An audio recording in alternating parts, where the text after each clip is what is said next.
Morning Uganda.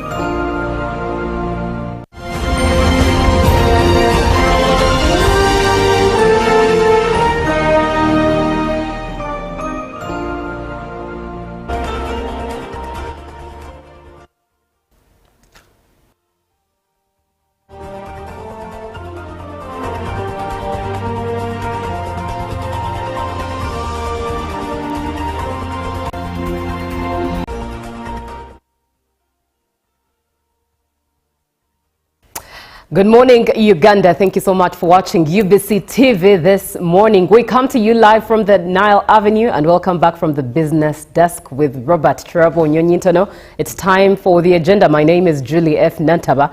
And this morning, because it's the holiday season, your children are with you at home and spending some time at home. It's that time we get to discuss a few things, of course, regarding that. We talked about coaching and the conundrum between coaching and rest for pupils or students during the holidays. But at this point, let's find out skills for child productivity and reduced redundancy during this season. Be part of the conversation to learn a thing or two while we all learn and relearn. 0709 602592 by text WhatsApp.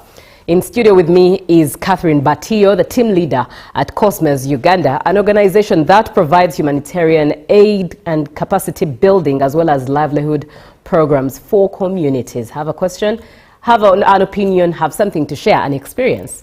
0709 602 592. Catherine, good morning. Good morning. Good morning, Uganda.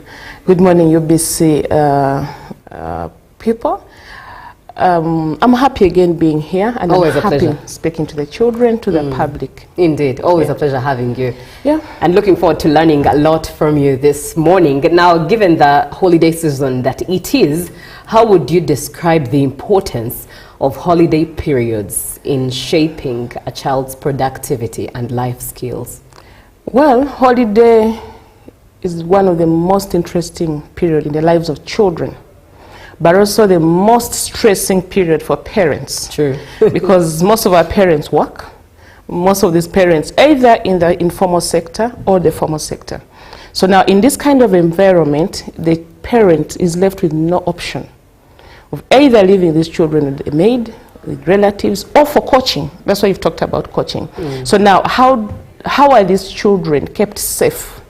If you look at the different incidences that, for instance, have led to cases of pregnancies, it is during holidays because these children are redundant, they are home, and nobody's there to guard them. So because of that, for me, when I look at the holiday period, I get more scared because the children are there, they have a lot of time, and they can do anything with the time that they have. So it is quite important to see how best do we keep these children busy. Right. Even during the household activities, because when children are home, what can they do? How busy can they be made? And today's children, we have a challenge because you'd see the child is on TV the whole day, from morning to evening. Where there is no TV, the child is loitering. It's either from this door to the other door. So there are so many risks that are really, that this child can easily encounter if they are not properly guided, if they are not properly supported. So holiday, yes, it is a period of happiness for the children, but also it's a bit risky if the parents do not really look at this issue more critically. Thank you for talking about risks therein. From your experience, just point out or lay out, expose some of the risks you've noticed that children face during long holidays, or even if it's short, but as long as it's a holiday. What are those risks? There was a very bad scenario that happened last year. A child of 8 years and a sister of 15 years. These children, it was during the holiday, this December holiday, when the children were home. I think because of friendship, the kids went to the neighbor's place. And then, of course, as children, they are playing. And unfortunately, the security guard of that home raped the two girls. Oh dear. Oh. Two girls, 8 years, 15 years, sisters. And it was during the holiday because the parents had gone, the mother I think had gone to the market, the dad works somewhere else, and then within that period. So it's risky. But also besides that, even in the homes, we say homes are safe, but how safe are our homes? So there are so many things that really happened, and as parents, I challenge you, have your eyes on your children. The things that they do, what do they watch? What do they do at home? Which friends do they play with? Who is there for them? Who is there to guide them? So all that happens, because during the school time, the child's schedule is busy. From mathematics to SST, from SST to this. And if you look at the period of COVID, you remember what happened. There are so many cases, because when this child is more at home, who is there to be with them at home? So for me, the holiday period is good. It's very refreshing for the child. But then us as parents, we need to ensure that these children are kept busy, either doing homework or doing things that can give them things of importance, like skilling. If you skill these children, a child who is skilled is a bit unique. And this child can easily engage in other activities at home. Oh, okay, let me bake, let me do this, let me repair this, let me. So by the time the day is done, this child their day is productively used for a purpose of their growth. Right. One of the cases that we've seen that have taken Uganda aback, of course, is the case of Onyum. And therein it has resulted to government having policies, or having strict policies, such as schools, that is nursery schools, not having to have daycare sections on them. And some of these conversations, of course, now are going on in the midst of parents who definitely are working, and perhaps the safest space they feel that their child should be is that daycare center where their child goes to school. I was having a conversation, and one of the parents, around, said that the saddest part government doesn't notice is the fact that the people we tend to think are the safe ones at home, it's where our children are not safest. True. And these daycare places are the somewhat safe spaces. Now, in line with that, and with the confusion that this has come with, right now it's the holiday season, and the work for parents has to continue. How would you advise a parent to go through that type of conundrum and confusion in safeguarding their child? Actually, child safeguarding is one of the most difficult moments for parents today. Yeah. Whether if a parent who is in the informal sector or a parent who is in the formal sector. Formal sector could be this parent who works in offices, and then the informal sector, the one who is in the market, the one who is running a restaurant business, the one who is in the supermarket. You can't go with your child to the supermarket, for instance, to do business. And if you have 3, 4, 5 children, you can't carry these children in your space of work. So now it becomes a bit very, very tricky. And my request to the government is to really look at this thing holistically, not in one direction. We've seen so many cases of children being tortured at home, being, abused in the different directions of life. So I think it's just not closing the daycare center, because if you close these daycare centers, mind you, you're making that woman stay home. If we're talking about gender, women empowerment, are you going to empower women? Because these women produce, the baby is young, she takes the child to the daycare, and that's something for a livelihood.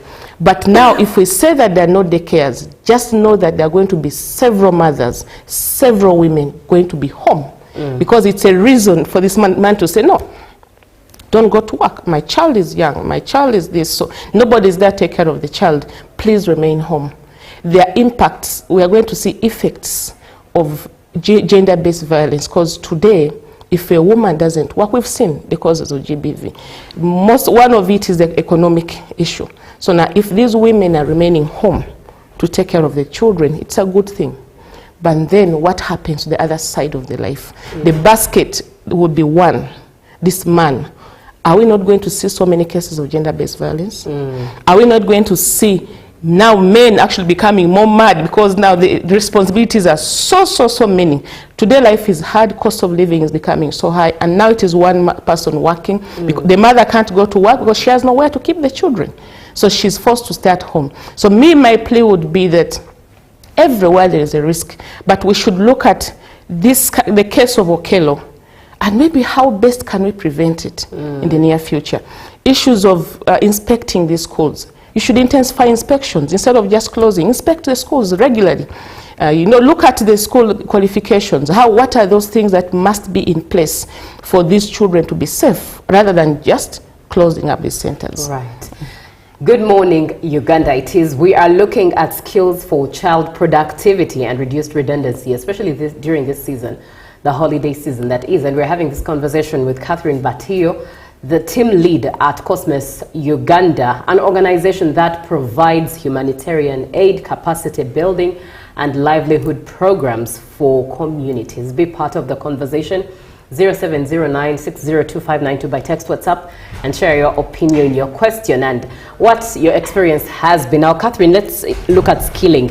You did talk about skilling that parents should engage in for their children. Share some of those examples that parents can tap into in order to encourage or build skilling for their children.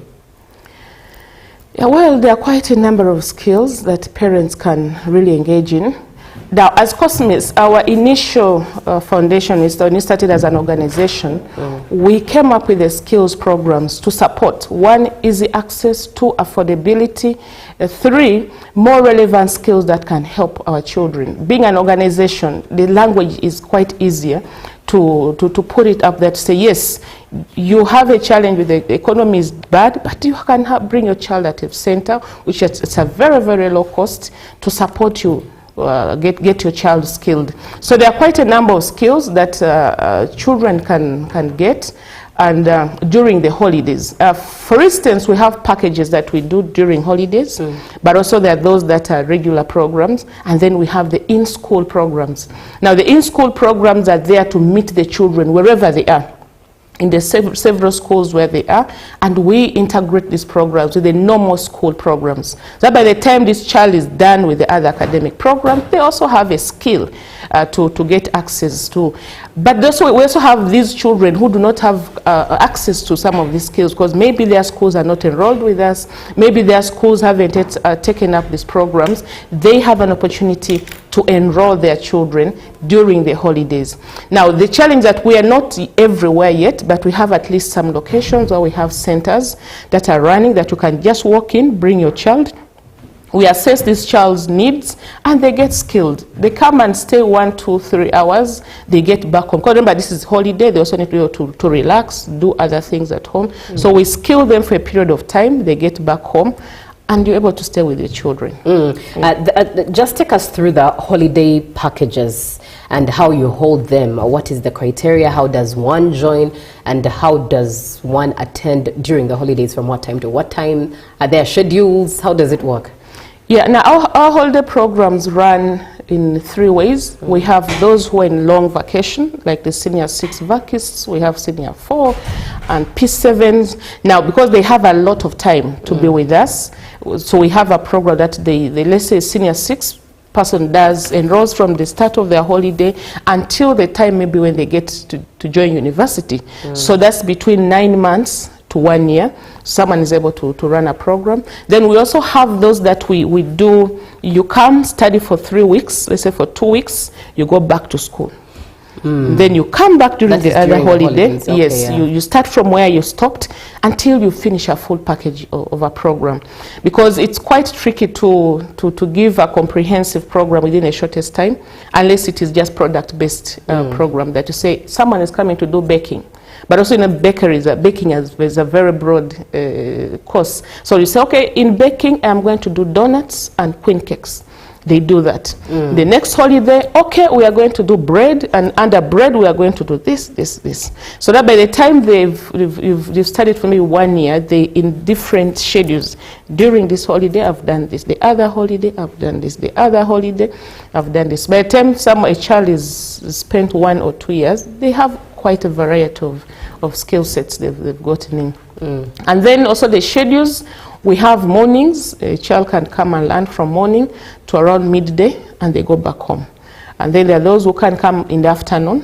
You learn from afternoon and go back home. Now for evenings, we don't teach children the evenings, because that's for adults.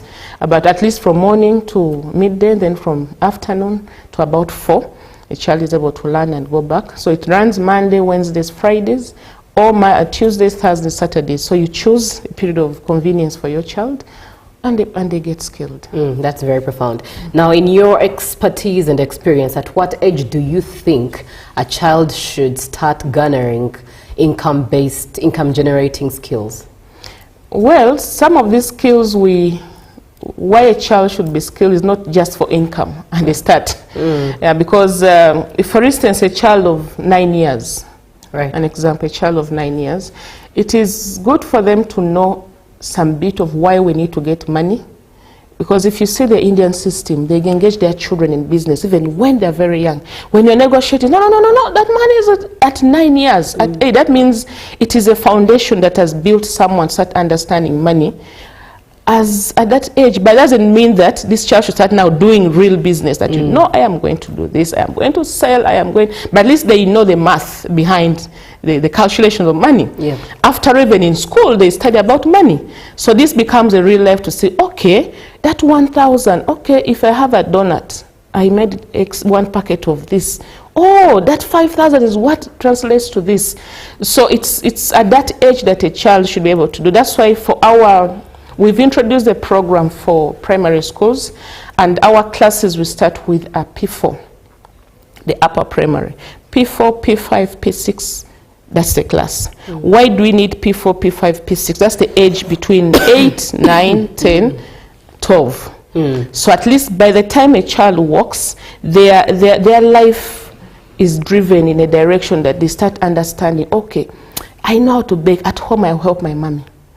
I know how to stitch my buttons. At least when their trousers is torn, their dress is torn, they can be able to stitch.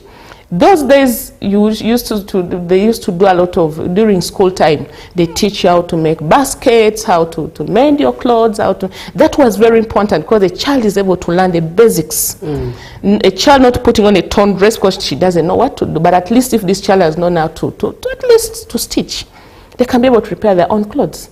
They can be able to repair their friends' clothes at home. Right. So these skills are basically not because of money, but also because of their day-to-day lives. And most importantly, we don't know what life brings to us. You can be the best parent. You'd wish the best. I always ask people, do you think those parents who get accidents on the way wish to get accidents? They don't. Do you think that they want to leave their children behind? No. But fate has happened. When such a situation befalls your child, what happens? Yeah. It's a tough question. What will your child do? What will happen to this child's future? If there is nobody to pay, because there are those families you go, this is the only sole breadwinner in the entire family. You'd see 1, 2, 3, so they're the only ones. Now that they've gone, the grandmother cannot help, uncles do not have capacity to help. What is the future of this child? But if they have basic skills, these skills will help them. I'm an example of such a situation. And skills helped me to be where I am today. So skill your child, give them that uniqueness that they need, and also to test, to check out their competences in different ways.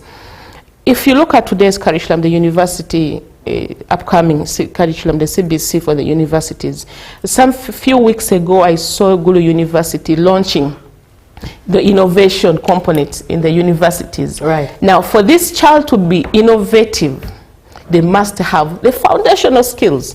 For instance, for you to be innovative as a civil engineer, you cannot start it from there. You have to start it from the foundation, that you know at least the basics. Sometime back we hosted children here, and you heard what the children were saying. That, you see, for me, I used to wonder how people appear on TV. Now I've started learning how to do this. I think by the time I reach there, I can be able to answer that question of why would Julie appear in front of the TV? What is the mathematics behind Julie's appearing on TV? It doesn't start just in the 3 years at the university, the 4 years. It starts way back. Let's copy from what China does. You see the Chinese children, very small children, 3, 4, 5 years, they are repairing cars. They are repairing several things, and that is why the story behind their innovation comes from. Because by the time you get up there, you now think beyond just repair. You think, now, how do I make these components? Yes. Very profound. Skills for child productivity and, of course, reduced redundancy is what we are looking at. 0709 60259 by text WhatsApp. Be part of the conversation. Somebody here, Ronald, comes through and asks for the tuition fees for the skills program, holiday skills program. Well, the tuitions are actually what we charge is more of material costs.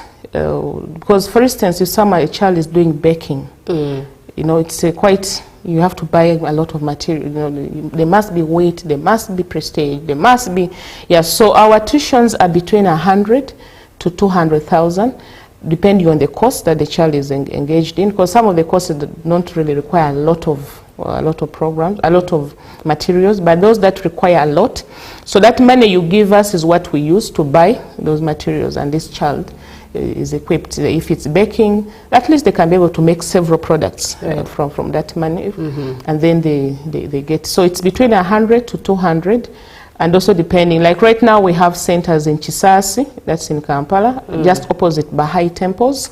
We have in Kanyanya, which is on Gayaza Road, and then we have in Arua we're at Mvara, near Mvara Junior. We're in Yumbe, for those in Yumbe. And the other locations, we haven't yet set up centers. We just have schools, like in Soroti, we're working within schools. In Kasanda, we are still within schools. Lovely. Lovely. Hi, good morning. I'm inquiring where the location is. I believe that you've been answered. Thank you so much for being on the show, Maki Namale Maki. Thank you so much. Now, looking at redundancy among children during holidays, how do you think it manifests in Ugandan communities today? Well, redundancy is a very broad word, and let me just take it to them. I'm sure there are parents out there who are watching this program, and they don't know what to do with their children. Someone has graduated, but they don't know what to do. They're just there. So we tell, man, are you not looking for a job? They sleep from morning. Right now, some of them are still sleeping up to about 9, targeting breakfast. After breakfast is done. They recently graduated. Yes. And then there are those that they are there, they just roam around, you know, from friend this to this, from betting space to this space, and so on. Those are now for the adults who are a result or redundancy.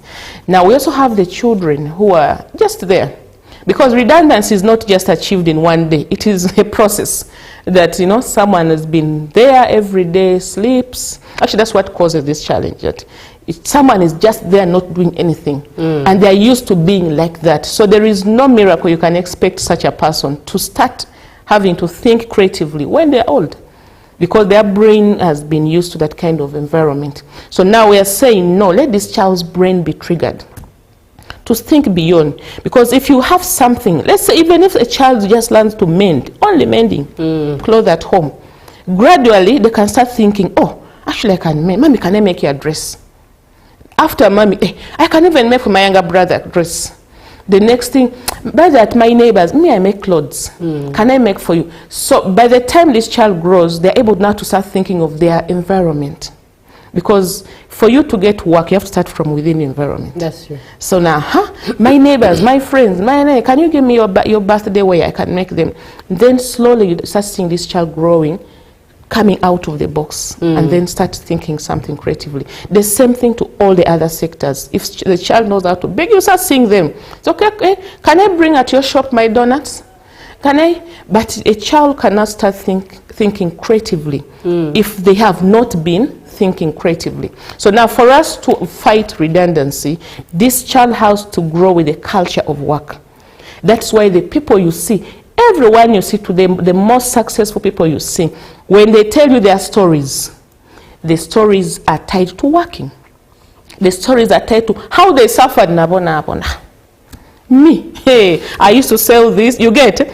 But that I used to. So it is not I used to sleep. It's interesting that as much as the perspective was suffering, because there was no choice. Yes. But if you think about it, it was a training. True. Fate landed them into a training, yes, that helped them as adults. It is true. Now this time we don't want children to see it as suffering, because now they have an opportunity. The other one did it in a hard way because they had no option. Right.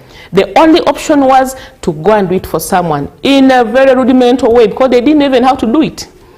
Now your child has a chance to do it in a smart way, to get an opportunity, to get someone who is there to mentor them, someone to walk with them the journey. that child will be much different from even this person who has sold a lot to get where they are. Yeah.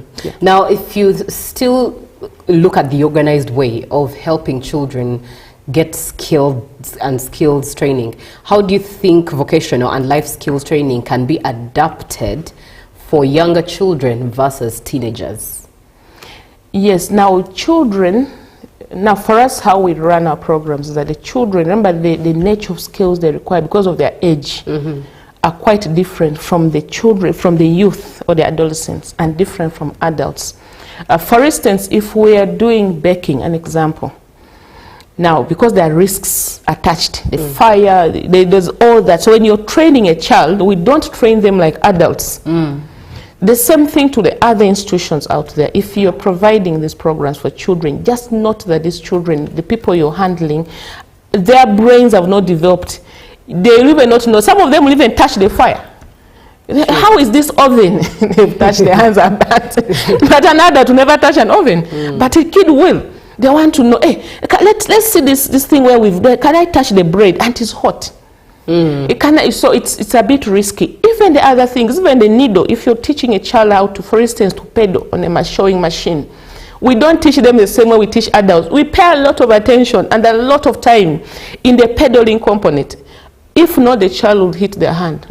Check you get the hand on the sewing machine. It's a risk.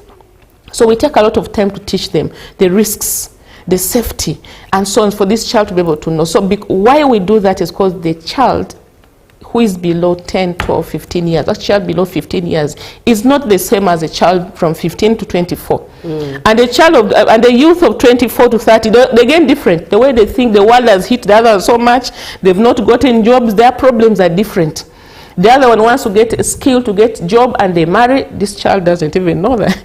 So those are some of the situations that when we are skilling a child, we need to look at what kind of skill.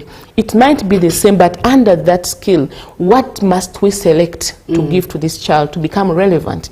And then the rest you build them slowly as time goes, because the child's brain requires some time to learn and to unpack the different components of skills. Right. Empowering children with practical skills, as you can see on your screen, it's different examples of children, young girls, young boys, getting their hands dirty for productive results at that. And as you can see, I've seen some of the children in school uniforms in some of the clips. Therein, allow me ask you, how do you engage schools? And if a school is interested and they've picked interest right as they're watching UBC this morning, how can they get in touch?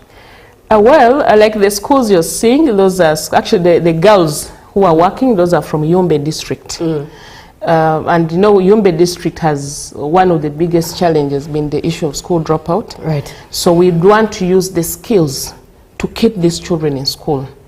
Two, to use the skills to empower the girls. Because if this child has money, she can raise during the holidays or the evening. There's no way a sugar daddy will say, come and I give you 5K. No?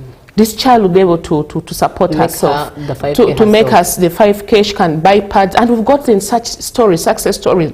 A girl telling us that, you know, I can now afford my own pads. I don't need to ask someone to give me my pads.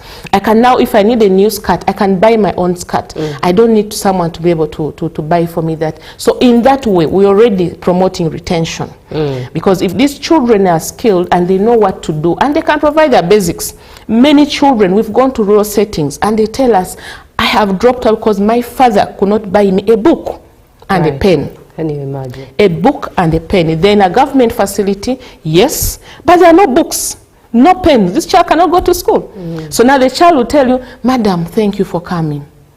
Today I am not going to drop out again. I want to become a doctor. And for me to become a doctor, the skill you gave me gives me money. That brings me as transport to school, that buys me books, and that buys, thank you for coming. So that alone, for me as a person who is in this space, really I feel contented, because if I'm able to retain a child in school, keep this child be able to achieve their vision, their dream, it's a big thing that will contribute to this economy. And then for schools like, that school is called Aringa SS, it's a government school in Yumbe district, and we engage parents. because that little contribution of 30, 50,000 per term, imagine that for the whole entire time. So for us, we add it together and we buy the materials you see them using, because the kid does not provide anything. We give them the equipment they're using, we give them the materials they're using, we give them the trainers at that fee. So why we came up with this program is to support government efforts, to ensure that yes, CBC is here, but we are here to support you. We don't have donors, we don't have anyone financing, but we can support ourselves locally. Let's join hands, let's get the little, put in a basket together and provide a solution. And those are the solutions we're providing locally to ensure that our children are skilled properly, they can compete nationwide as long as they are skilled. That child you're seeing, I think that is in Arua, that is St. Joseph's College, Ombachi. It's also a government school in Arua district. Then we also have, I think the others which haven't come yet, others in Kasanda, Soroti. Here we had last time we hosted the Komgisha, the builder. Then you promised to give the construction. That's in Kampala. Samuiga is also a USE government school. And then we also have others, private schools, like Our Lady of Africa. You've seen some Indians around there. Those are private schools, and so on. So that's an electrical class. You can see the child. This is an international, it's some school in Kampala. It has both Indians and blacks, you can see there. So our program cross-cuts. But the reason behind it is equality. A child of Yombe should have a similar quality of skills like a child in an international school. A child in Soroti should have an equal opportunity to skills like a child in Kampala. A child in Mubende, we have a school called St. Zoe in Mubende. It should have the same skills like in Kampala, Kasanda, the same skills, because the same institution providing this. So we are here as mothers of the nation, because COSMES is a women-led organization, and we are doing this as mothers of the nation to support our communities, to empower our children. What I will need for my child is what I will need for that child who is getting skilled. Very profound. Somebody says that, can you help us and reach up to Busika Road, please? That's over to you to chew on and find how COSMES can get to Busika. And thank you for the show. I'm Ambrose Obua. I'm a senior computer instructor. Oh, okay, you need a job. All right, we'll definitely be looking into that. Thank you for getting in touch. 075314, pardon me, 0709602592 by text, WhatsApp. Send a WhatsApp message, ask the question, share your opinion, and be part of the conversation. Skills for child productivity and reduced redundancy, especially during the holiday season. We're having this conversation with Catherine Batillo, the team lead at COSMES Uganda. What are some of the simple, low-cost activities that a child can build skills from while at home? Well, I can give an example of my own child. Last year, he told me, "Mommy, can you lend me 20,000? Okay, lend me. Yes, that because he knows me, I don't give free language. He chose. Yes, so can you lend me 20,000? And I asked him, what is your business plan? What are you going to do? Because when I lend you must pay back. Lending is lending. Because if you're giving me your work plan, you show me this is what I'm going to do. Right. I told him, okay, what are you going to make?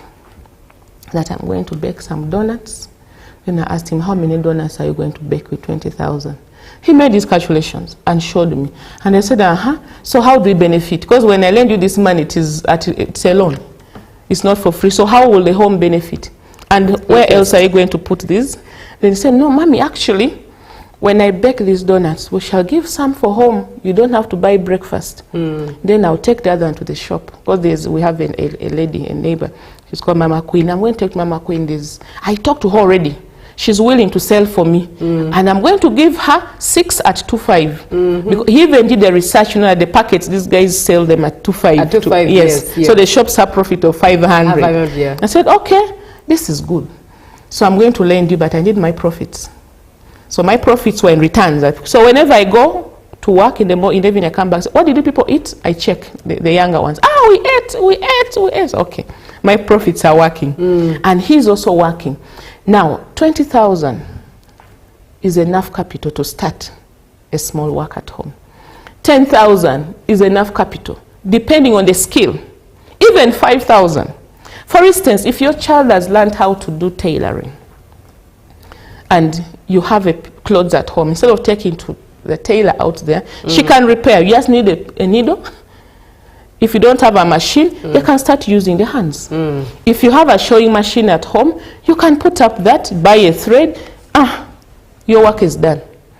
So depending on the skills, there are those as low as 5,000, 10,000, 50,000, 100, depending on the kind of skills that they're doing. If you remember the child we hosted here who was doing repair, who said he started using knives, a knife for opening, screwing, because they didn't have money for buying the screwdrivers.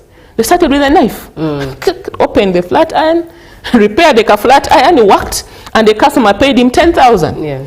And another day also used the knife to, at the end of the day, this child was able to accumulate money to buy the tools.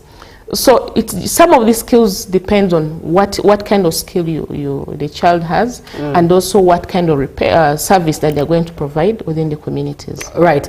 And therein, as we begin to close this conversation, is there financial education through the skilling of children during the holidays, and how do you make sure, or how would you advise a parent to include financial literacy in line with skilling?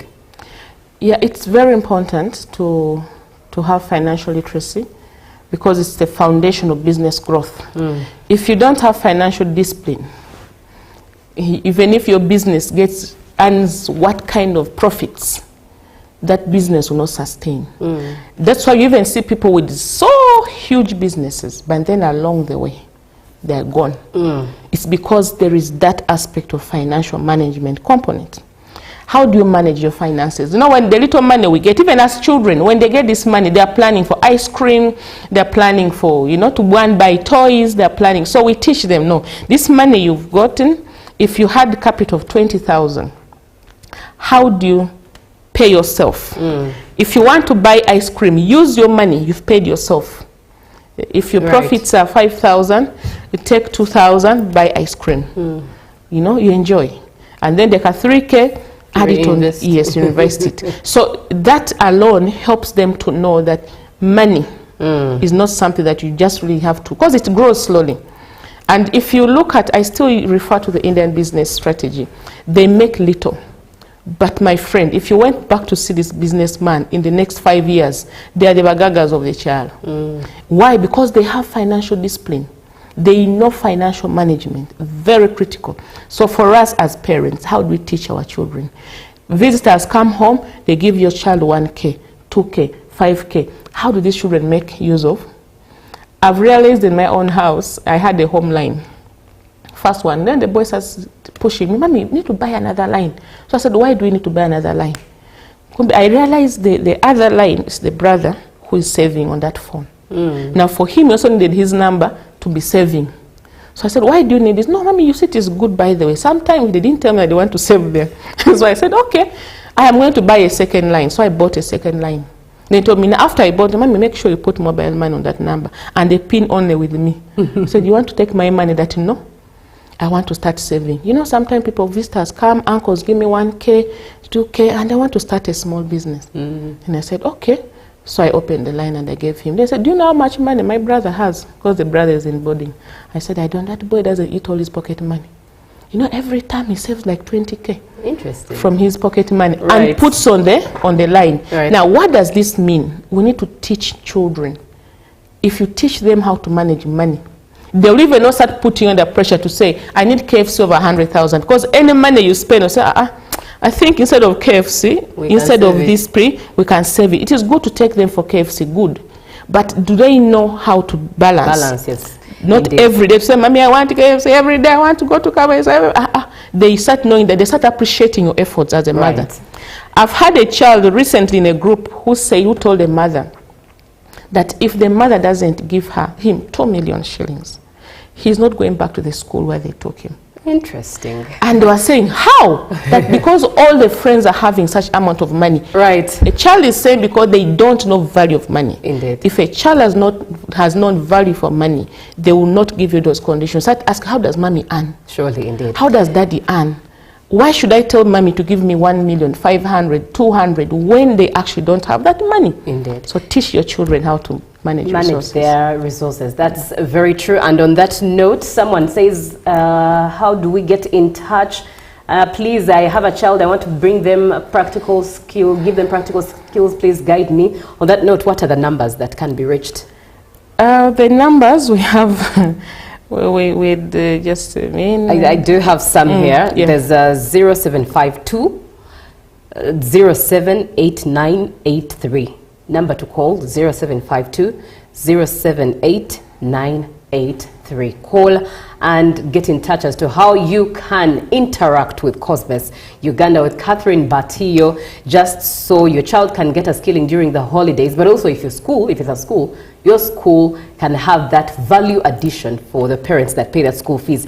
There is also 0393 206 201. That is 0393 206 201. As we close this conversation, thank you so much for being on the show, Catherine. It's been a pleasure having you this morning. Pleasure. And thank you for educating us. Looking forward to having children of Uganda skilled under such initiatives, such as one that Cosmos carries for Uganda, because as you can see, it's not even as costly. It's generally for buying material, and then a child gets a skill that will add value and impact into their lifetime. We end it here. Ruben is coming with a sports update. Good morning.